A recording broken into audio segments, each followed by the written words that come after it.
Hey there, it's Preston. Just wanted to apologize again for these Final Fantasy episodes. I think I just wasn't paying attention, and I hit stop on the video capture when we were about to start. So unfortunately, we don't have any game footage to go along with these episodes, but we did have some fun conversations, I think. So hopefully you just enjoy the banter, and we will pick back up with more Final Fantasy VII very, very soon with actual gameplay footage. Enjoy. Please.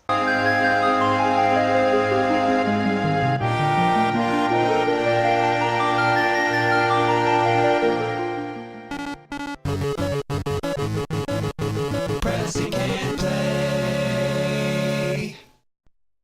That means go. Hey, it's me, Preston. I'm falling from this minecart track. That was fascinating. I couldn't believe that was on a PlayStation 1. Yeah, that was something, right? Okay. What you got going on there, bud? Nothing. I don't know if I can get to it. I didn't do it right. Fuck. Okay. When you're falling, you can like... What? Oh, I have to go back up. As you're falling, it gives you like this text where you can inch yourself to the left or to the right. Okay. And there's treasures hanging there, right? So Gotcha. I don't know if I can do it again. I can't. I may have missed out on that. Shit. Oh well. Womp womp. Well, hard reset. No, it's fine. Start the whole game. Yeah, it's fine. I missed out on it. It's just a weapon for Eris. Who even gives a shit? Alright, we're gonna up here, grab this, which is much more important. A weapon for A water machine gun. for Barrett. To wait. Wow, I never made that connection. That I think is actually what it is. Really? Yeah. Awesome. Oh no! Alright. Did you got to watch for your golds this time? Dude, did I do it? Did I do it? What a fascinating sequence. Yes, I did. Isn't that weird? Yeah. A weird thing.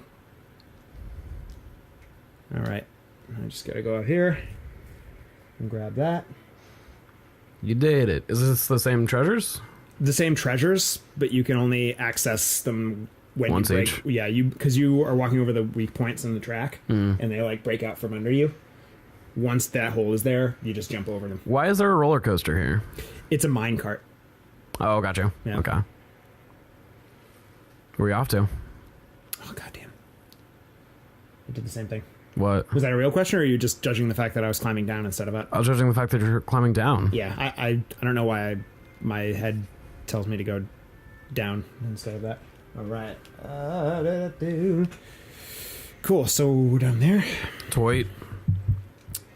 Oh, I'm just gonna kick my mic stands. No big deal. Yeah. So I think we may have missed like an optional segment to have a conversation with Barrett about what's going on with him. Okay. And if that is the case, then I will fill in the gaps right now. We are very close to Barrett's hometown. Okay. And now we think that Sephiroth is on this path also. Okay. So we're on this. This is going to be another town that has been affected by Shinra moving in and installing their machinery. Okay. The reactor that we just passed by. So there's a there's a train that runs from the reactor to the town that Barrett's from. Okay. And he was worried that Sephiroth is gonna roll through there? Yeah, I don't know if that's necessarily the case or if we're just like following the trail and it happens to be leading that way. But that's what he's stressed about? Yeah, I think he's just upset that Sephiroth's on his way to anywhere. Yeah. Upset that we were very close to Shinra and we didn't attack them. Gotcha. Because you were on their ship, right? Yeah. Yeah, he was very upset during that the cargo ship sequence that like we were like inches away from all the like Shinra higher ups and we were just like laying low and not doing anything. I'm gonna grab What are this those? stuff. Oh, they're items. I'm like, what the fuck am I looking at? Oh, can I do this again? I believe in you. Maybe if anyone can do maybe. it, it's you. Huh? Is it? Yeah, we did it. Very GG, good. boy. Cool. Nice of them to give us an extra shot. Yeah. First one was a practice run. Wizard stuff. Yeah. Boo doo doo. Transform. Wow. So what does transform do?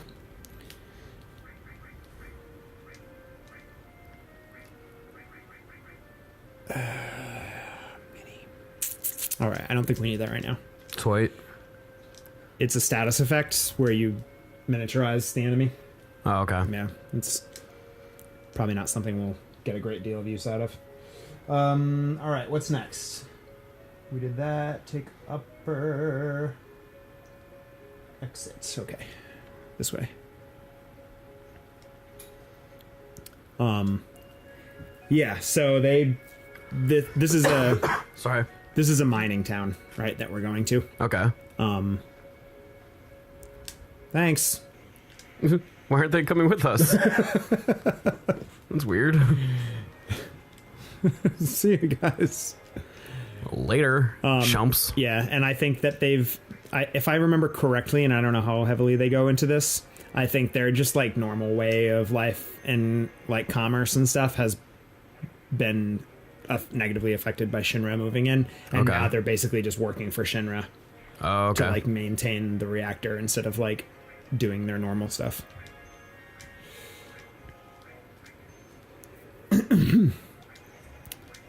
So, bad news all around. Smoish. Pow, motherfucker. Yeah. So something cool I just learned about you, Yeah? that you have experience in the past running D&D campaigns. Oh, yeah. That's super dope. Like I've seen your books, but you've never discussed the fact that like you were in Oh, yeah. at one point. Yeah, I was Harden years ago. That's crazy that you didn't know that about it. I guess it doesn't really come up. Yeah. And I was like, I'm sure I've mentioned, like, oh, I'd like to play again, but It's just funny to me yeah. because it's such a big part of your nerdiness. That's fascinating because like I said, I saw your books, and I guess I'm the dummy that didn't use context clues to realize you probably played. I saw him, I'm like, oh yeah, I'm sure like maybe he tried to play at some point or like found those cheap somewhere or whatever. Just because you've never talked about it. Right. Is it 5th edition or what were you playing? Oh, no, I What have you played, got? most of the stuff, I have a lot of 2nd edition Okay. books.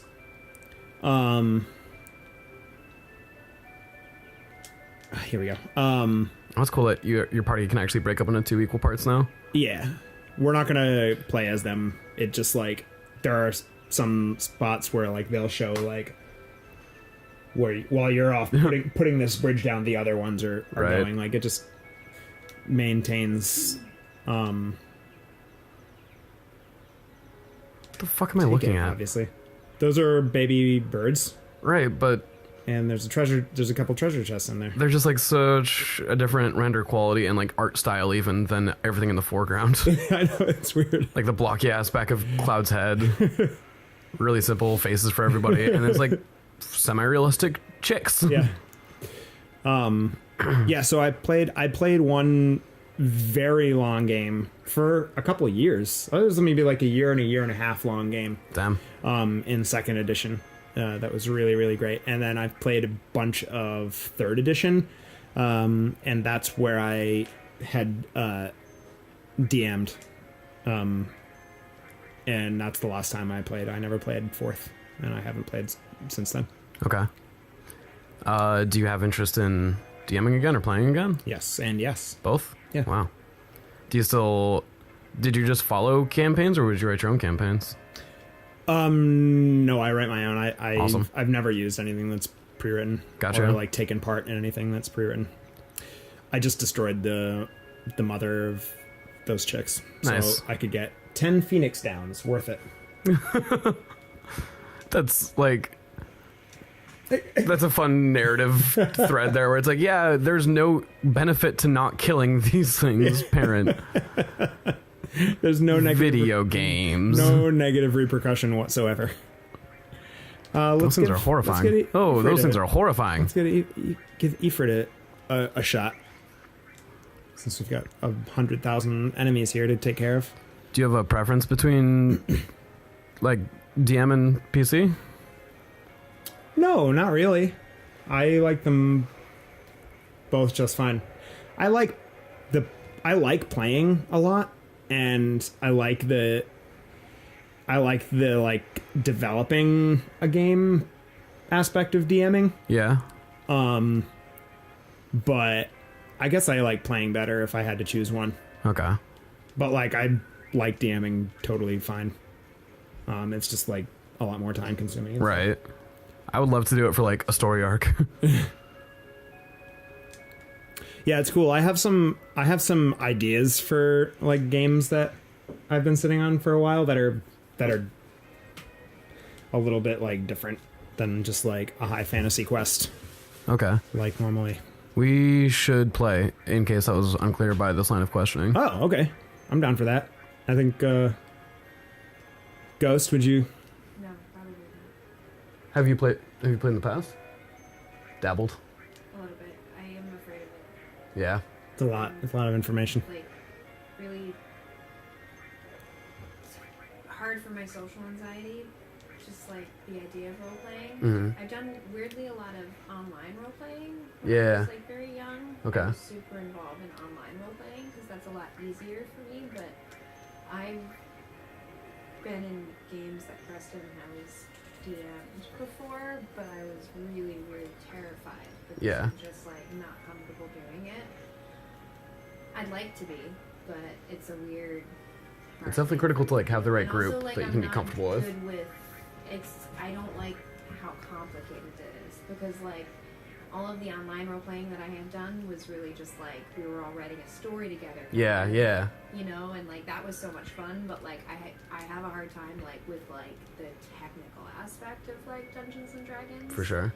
And like that has always kind of like inhibited me as well because I'm like very insecure about how much I like just don't understand that side of it. Because like there are so many books about how to play, and it's like Yeah. I can't have all that information at once. Yeah, but like I mean, I've grown up like alongside D&D so much because like Georgia was in that game. Oh, really? That Preston played Cool. for years, if I'm not mistaken. Mhm. I think I know exactly the game he's talking about because Georgia, when I was like 12, was telling me the stories of her That is D&D campaign. amazing. Like, they were fairy tales, and I loved them. That is so growing cool. up. And so she used to tell me so many stories about all of her D&D characters and like Preston's characters and like all of these campaigns when I was growing up. And I also like, even if I didn't play, I used to hang out with them while they played. You were in the D&D. room.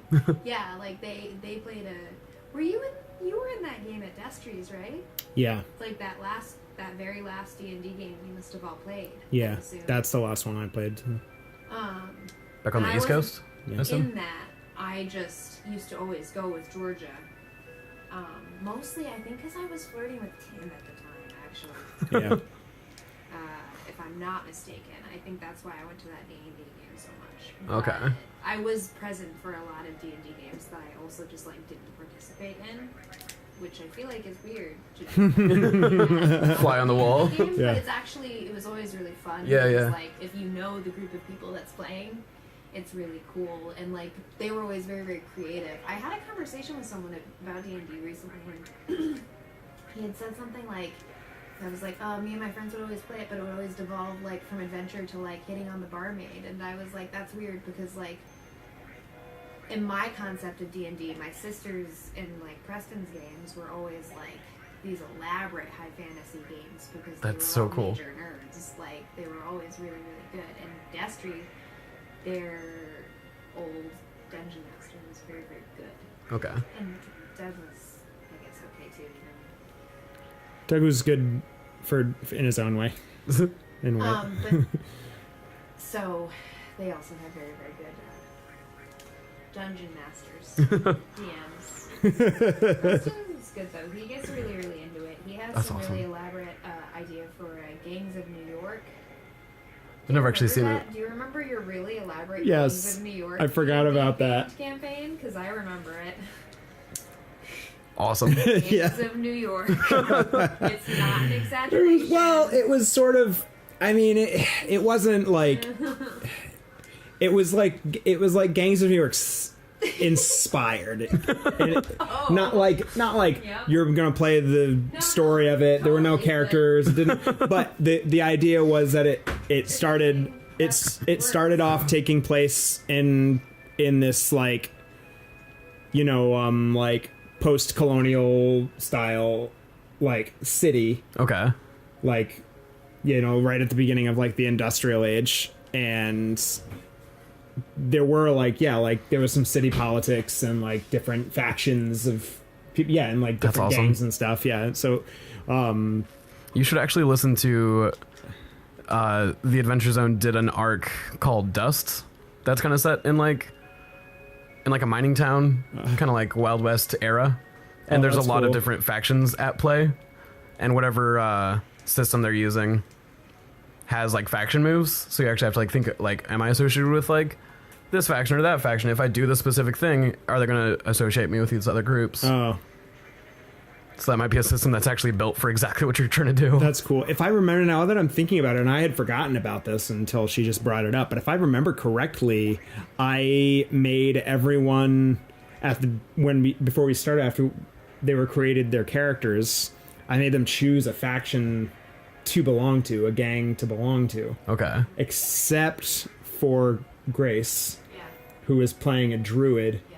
and like I scripted to have just like wandered into town kind of. Okay. And it really only went a couple sessions, like it didn't get very far at all. Okay. Oh my god. Whoa. I feel like your mind is being blown. I love this. That thing is I just did ugly not know as this hell. aspect about you. I didn't know like that you'd done like creative writing even. I mean, I don't know if I would go that far. Well, it's kind of like parallel to it. I Like, guess it is I a didn't- little bit similar. Yeah, like I like the idea of like creating the premise and the world. Yeah, building yeah. stuff. But I think that I fall short a little bit on like the execution aspect. Okay. Like I think the Facebook status that you found out about this on was one that I admitted that I have jumped through so many hoops to like prevent player characters from dying. Like I'll prolong gotcha. battles and like go back on my plans if like player characters are making the wrong choices. Like I've had battles where like halfway through I was like, oh, everyone's gonna die, and I just like Deus Ex Machina, like a dragon shows up and kills your enemies for you. Everything's fine, like, because I don't like my intention. Like I like the challenge aspect of it because it raises the tension, and it's what the game is built on is those tactics and survival. But my goal isn't to test the players and Yeah, you know, everyone's like, invested I'm in not their like characters. this They don't like want to lose that. sadistic dungeon master who's just trying to kill the players. Also, I've been in campaigns where characters have died, and it's just like, oh, This that sucks. sucks. I became invested in, you know what I mean? Like, Yeah. because I'm not doing like one-off fantasy quests and stuff like that. Like, I'm yeah. trying to create like a really complex narrative, Something you know, sustainable. for everyone to experience. You know what I mean? Like, Yeah. I want the story. I want it like a video game where like, you know, like characters aren't just like dying and new ones showing up. That's why I have a hard time getting into Final Fantasy Tactics, because it's like, oh, my characters are constantly just dying, and I just like, why do I care about these people? You Right, know what I mean? right. Like, and I know that's not the point, but you know, I've just played in so many D&D games where like the first couple sessions someone dies, and it's just like, Really? all right, well, roll up a new one. And I'm like, Wow. I put so much thought into this character. How do you expect me to just roll up a new one just like sitting here on the fly? Like, Yeah, I've never played with people who I just take, kill characters really. well, it's just like accidental stuff, like because you're so weak. Yeah, And, especially like, your first you few know, levels. like, it's just very easy for that to happen if you're not careful. yeah. Anyway, but yeah, I would love to do that. Awesome. on And the other like side. the advent of modern technology, we don't even have to like, because it's the hardest part about running D&D is scheduling. Yes. Getting everyone in the same room at the same time. Yeah. But like we could pretty easily play remotely. Yeah, that's something that I've experimented with like a long time ago, but it was kind of before a lot of the technology was there. Yeah, I imagine. The idea was sort of like ahead of the technology, so we never really implemented it. Gotcha. Well, we're about to get to the town that we're heading to. Tight. If you want to, if we want to maybe stop here and pick up on the next episode. Maybe pull a little next time. Yeah. On the next Madcap episode. We're gonna get up to some hijinks. The highest of jinx.